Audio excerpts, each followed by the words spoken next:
Hey friends, Heather Creekmore here. Today's episode is going to be a steamy one. Are you ready for this? We're talking about why do you want to look better naked? Ah! And how does that align with Scripture's teaching from Genesis 2 about how Adam and Eve were naked in the garden and unashamed? It feels like that's something most of us desire.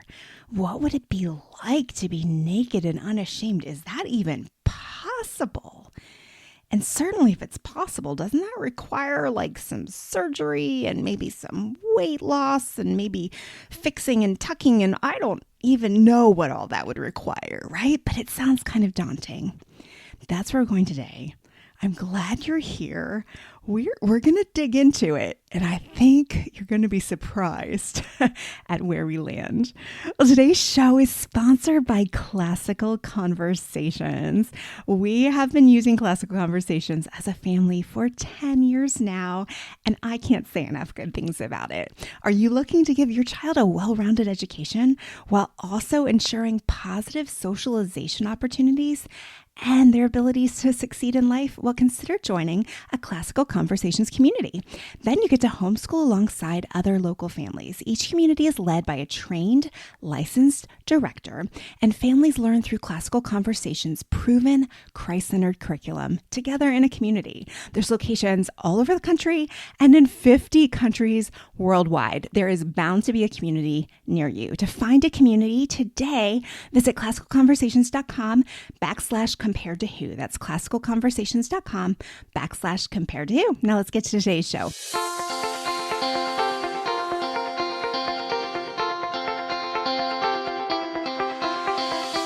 Welcome to Compared to Who, the podcast to help you make peace with your body so you can savor God's rest and feel His love. If you're tired of fighting body image the world's way, Compared to Who is the show for you. You've likely heard lots of talk about loving your body, but my goal is different. Striving to fall in love with stretch marks and cellulite is a little silly to me. Instead, I want to encourage you and remind you with the truth of Scripture that you are seen, you are known, and you are loved no matter what your size or shape. Here, the pressure is off. If you're looking for real talk, biblical encouragement, and regular reminders that God loves you and you're not alone, you've come to the right place. I hope you enjoy today's show, and hey, tell a friend about it. Well, hey, friend, I'm so glad you're here listening to the show today. Before we jump in to our big topic, I want to let you know that my book, The Burden of Better, How a Comparison-Free Life Leads to Joy, Peace, and Rest, is on sale on Kindle right now for just 99 cents. That's as close to free as they can make it now, inflation. But go grab a copy of that, or tell your friends if you've read it. Tell your friends it's on sale just through Mother's Day. So if you're listening to this when it's released, you have like another 10 days or so, but go snag a copy of that now. Well, today we're talking about naked and unashamed. Yikes. Okay. I'll be honest with you. This is a topic I may have avoided, in part because it's something I'm still working through. But as I think about the women I coach and myself and my own story of body image issues, I know for sure that our body image issues seep into all of our relationships, and especially into our marriage relationships for those of you that are married, and what happens in the bedroom. And let me just say right off the bat, even if you're not married, I think there's something in this episode for you too today, because it's not just about our beliefs and what happens in the marriage bedroom. It's bigger than that. So you don't have to turn this one off, my single friends. There may be something here for you too. But I've heard this verse, Genesis 2:25 is what I'm talking about when I say these words, naked and unashamed. And I've heard this verse taught on a lot in the realm of marriage, how we should be in the bedroom with our spouses. But today I kind of want to start off by asking the question, like, do you even believe that's possible?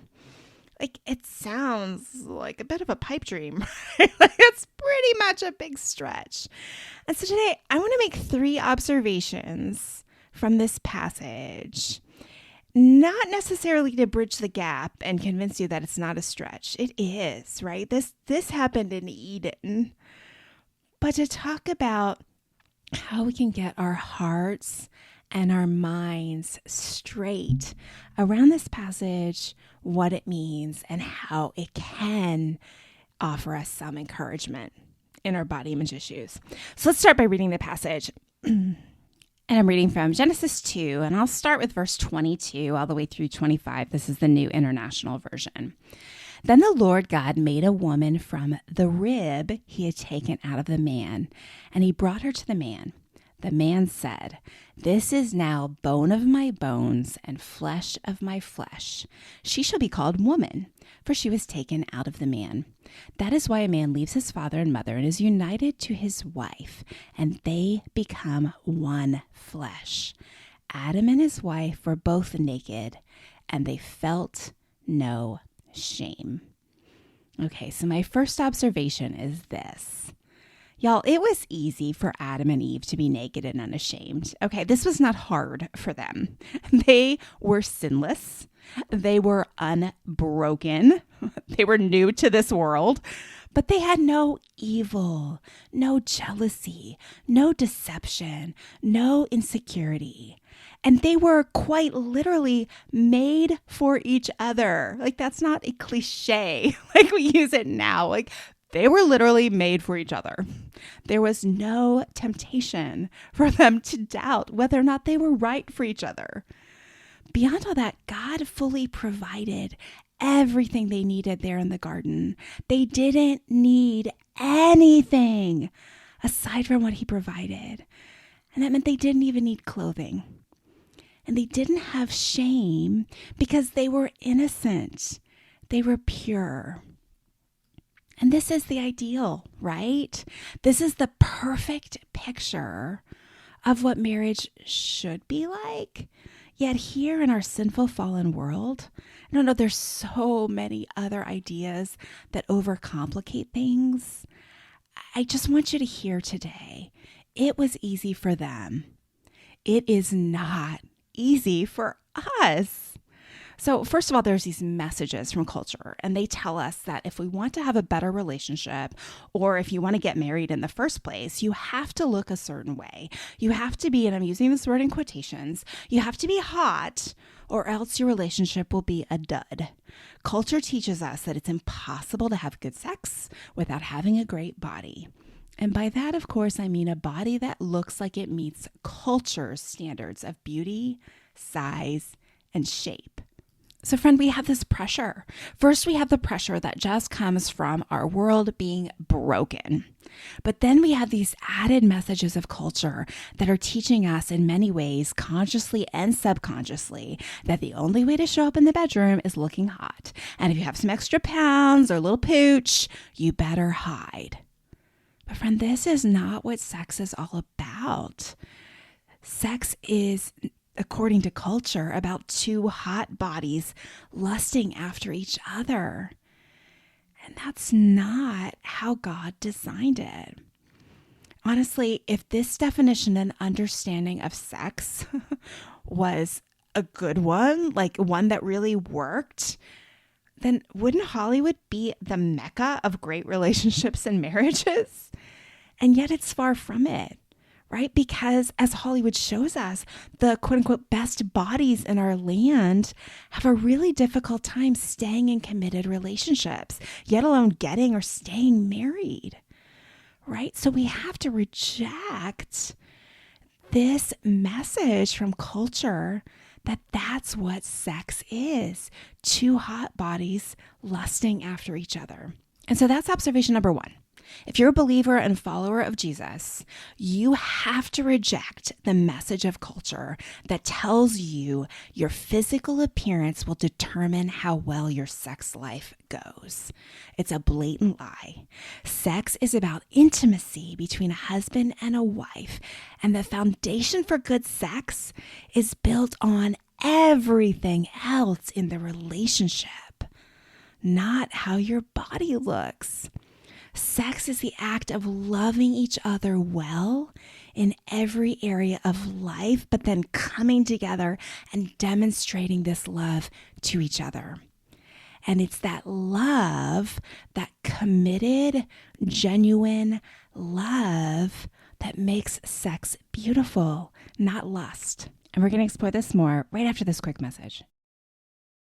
And this gets so confusing in our culture. Like, I think we know that it's better to be loved than lusted after.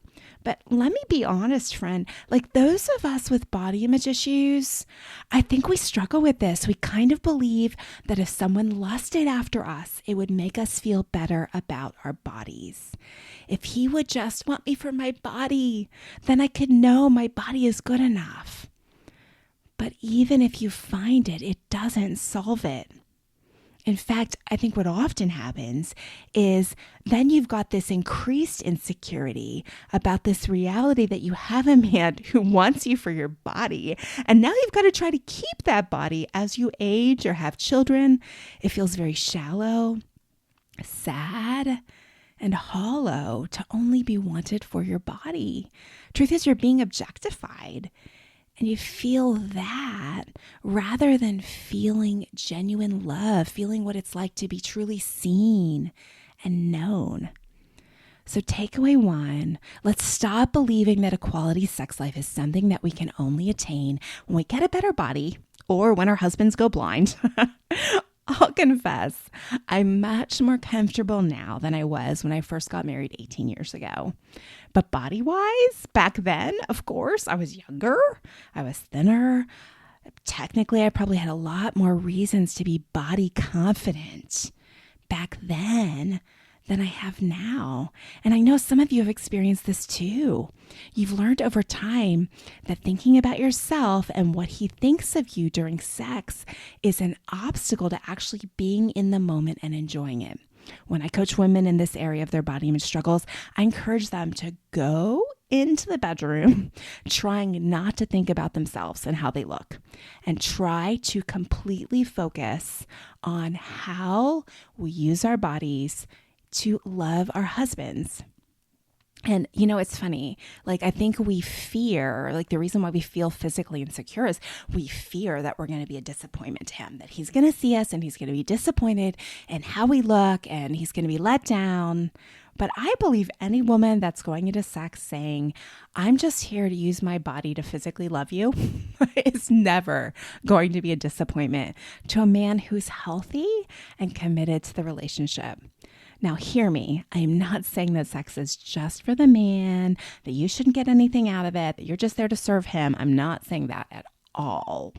But for those of us with body image issues, I think this is our first step to enjoyment, right? Like, we can't relax and feel pleasure if we are obsessing over our bodies and what he thinks of them. So try this as step one. Try to learn how to show up without feeling overly self-conscious about every inch of your body. And then you can do the further work towards more enjoyment. Observation number 2. Okay, naked and unashamed in the Bible is only used in the context of the Garden of Eden, the only perfect world that's ever existed, but it's also only in the context of marriage.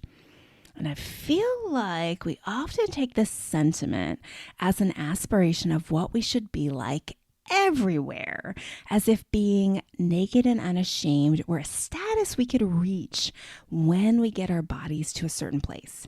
Now, culture teaches us that you can be naked and unashamed no matter what your body looks like. You just have to have enough body pride. That's why I'm not a big fan of the body positivity movement, because I think most of it is about falling in love with your own body and mustering up enough body pride to just put it all out there and flaunt it, while kind of giving the middle finger to anyone who questions whether or not you're actually good enough. I don't think body pride draws us closer to people, though. Pride always separates us from God. He opposes the proud and gives grace to the humble. It's difficult to be in a deep and authentic relationship and really connect with someone who has a pride problem. So if pride is not the answer, then how can we be naked and unashamed always? The short answer is we can't. We don't live in Eden, and that shouldn't be the goal. The only place we should be safe in our nakedness is in the bedroom, in the context of marriage and marital sex. Any extramarital or premarital sex may always cause us shame because it's outside of God's protective design. There's no security or safety in other relationships to show up naked. And when or if we do, we can feel the consequences of that. I think many times girls, women who struggle with body image issues get into sexual relationships outside of marriage because they want to prove that their bodies are good enough and they want to feel wanted physically. I understand this. I've been there. And so please hear no condemnation. I'm just talking about this to help us all gain understanding. But the reality is that God didn't design it that way. He didn't design us to be naked and unashamed everywhere at every place. And anything outside of his design will hurt us. The rejection that comes after you've given yourself to someone sexually who is not your husband hurts far worse than any other kind of rejection. And if this has been part of your body image journey, please, again, only hear grace and compassion. But also let me encourage you with the truth. The next guy won't solve it any more than the last guy did. Protect your heart and protect your body by saving it only for a man who is willing to commit to you alone. You see, our shame is about our own awareness of our rebellion against God. It's our sinful state that we inherently feel. And we want to hide our true selves because of fear. We're afraid of what others will think of us. What will they think when they know how broken I really am? Now, let me kind of loop back and address another distortion of naked and unashamed that I alluded to a few minutes ago.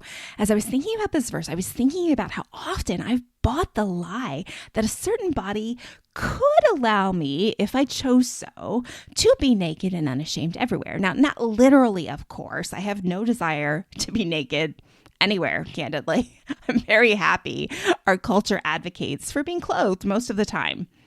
But I think that there's a secret desire, which maybe isn't so secret if I'm sharing it with you.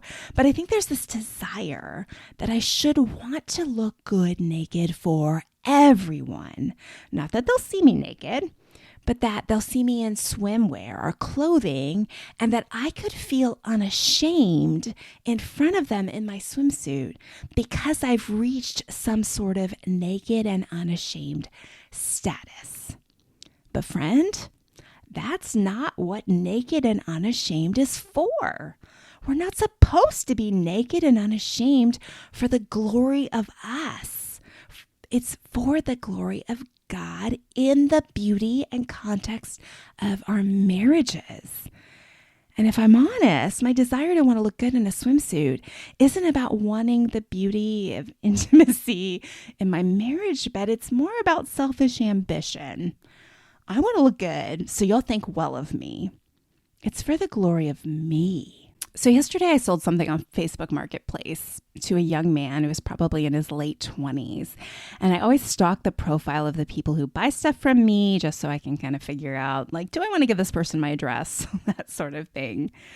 Y'all, I clicked on his profile and I was startled by the pictures in his friends list. Like, I literally was trying to make sure that this was a real profile and I hadn't been absorbed into some pornographer's fake page. It was all women, and every woman had taken a selfie of herself. So these are their profile pictures. Most of them were wearing next to nothing, posing like porn stars, angling in such a way so that you could tell maybe they didn't have anything on, but you couldn't see all the parts in a way that was clear enough to make Facebook, block it. And it was jarring, not because I'm a prude, but because all of these young women were trying to show themselves as naked and unashamed. In truth, they were trying to sell their bodies. They were marketing their bodies like commodities. And like I said before, there's no protection or safety for them in this. How dangerous is this for their hearts and for their bodies to be out there like that? And if I had access to see it, that means pretty much everyone else does. And I think we see people on Instagram or in the media who are showing us pictures of themselves as naked as is legally possible. And we can tend to do one of two things. We can believe that they really are naked and unashamed, that they feel no shame, and that perhaps if we looked like them, we'd also feel no shame. But that's just not reality. Instead, I'd propose that they feel a ton of shame. They're just trying to cover it the world's way with pride. And the world believes if I have enough pride, maybe I won't feel the shame. Yet the shame lingers. It's just stuffed down really deep. And so maybe what we need to do when we see those pictures instead is to remember the truth that Jesus is the only cure for our sin and our shame. He's the only one who promises to cover our shame. Sin came into the garden. Sin separated us from God, and that's what brought on the shame. And now the only cure for it is not to get a better body, right? The only cure for our shame, the only thing that can reconnect us to God again so that someday we can live in that perfect Eden or in heaven with Him is Jesus. There is no body size or shape you can achieve that will take away your shame. Do I need to say that again? There's no body size or shape you can achieve that will take away your shame. So friend, my encouragement to you is to stop believing culture's lie that shame disappears when you're thinner or fitter or have all the parts. It does not. Naked and Unashamed is not about getting a better body. It's about knowing who truly covers your shame. Finally, my last observation is this. Naked and Unashamed may not be the reality for your marriage at this time, but that's not about your body. I don't want you to hear today's show and then be frustrated because you go into the bedroom tonight and you still feel all the same insecurities and like, it didn't fix it. Listen, to be naked and unashamed with your husband takes an investment of time and trust. And trusting each other in this fallen, sinful world is not easy. There may be a history of pornography use for one or both of you.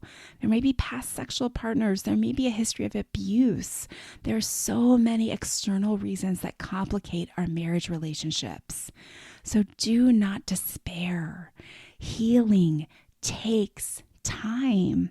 And don't be afraid of getting counseling. My husband and I spent almost a decade in counseling on and off. I highly recommend it. But I talk to lots of women who believe that improving their sex life in marriage is about getting a better body. And they spend years, maybe decades even, focusing on how to improve their bodies, maybe even saving for surgeries, sure that when they get a bigger chest or less flab, then sex will be better. And yet, it doesn't work. Now, of course, there are ways we can neglect our bodies that may make sex uncomfortable. We do have a part to play in taking care of our bodies. But I've watched way too many women believe that when they lost weight, their marriages and sex lives would instantly improve. And it backfires. In fact, I've seen some go on to have affairs because they lost their weight, the marriage didn't get better, they felt less connected than ever before. And I would say that loss of connection was in large part about how much time they had to spend focusing on themselves, trying to improve their bodies, because some of y'all know, most of y'all know, when you're dieting or exercising or on a plan, you have to have some great level of self-focus in order to make it work. And in that, they become less connected to their partners.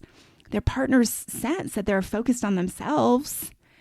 And then someone else shows up on the scene, right? Isn't that the way the enemy works? Brings in someone else to tempt them. Someone else comes and notices their bodies. And these dear women are lured away because it feels so good to be noticed and they haven't been connected to their partner. It happens for men too, the exact same way. But friends, good sex is about connection and intimacy, which I once heard someone define intimacy as in-to-me-see. Are you really seeing each other? Are you hearing each other? Are you connected emotionally? That's the foundation for better sex. When you feel accepted on these other deeper levels, you will feel freer physically. Yes, you're still going to have to get out of your own head. You're still going to have to choose to focus on loving your husband well or feeling and receiving his love rather than focusing on what your stomach looks like. But friends, that's the ticket to freedom. Just like in every other area of body image that we talk about here on the show, the freedom is in self-forgetfulness. It doesn't mean self-neglect. It means I'm so focused on using and caring for my body for the glory of God instead of for the glory of me, that I don't get obsessed over what others think or even what I think about myself. I'm free to just live and serve and love. Well, I hope the show has been an encouragement to you today. If it has, hey, your 5-star reviews help other people find the show. You know, so many women need this message. So drop a review for the show, or hey, if something's touched you personally, drop me a note, heather@comparedtowho.me. And friend, if this has stirred up some stuff for you, like if you're like, oh, yikes, she went to a place I did not want to go. I'd rather not touch this. This hurts. If some stuff is swirling and you need someone to talk to, reach out. I'm taking a few more coaching clients this month, and I'd be happy to help you work through this aspect of your body image issues so that you can enjoy more freedom, peace, and pleasure in your marriage. Well, thanks for listening. I hope something today has helped you stop comparing and start living. The Compared to Show is excited to be part of the Life Audio Podcast Network. For great Christian podcasts on all the topics you care about, including marriage and sex, go to lifeaudio.com.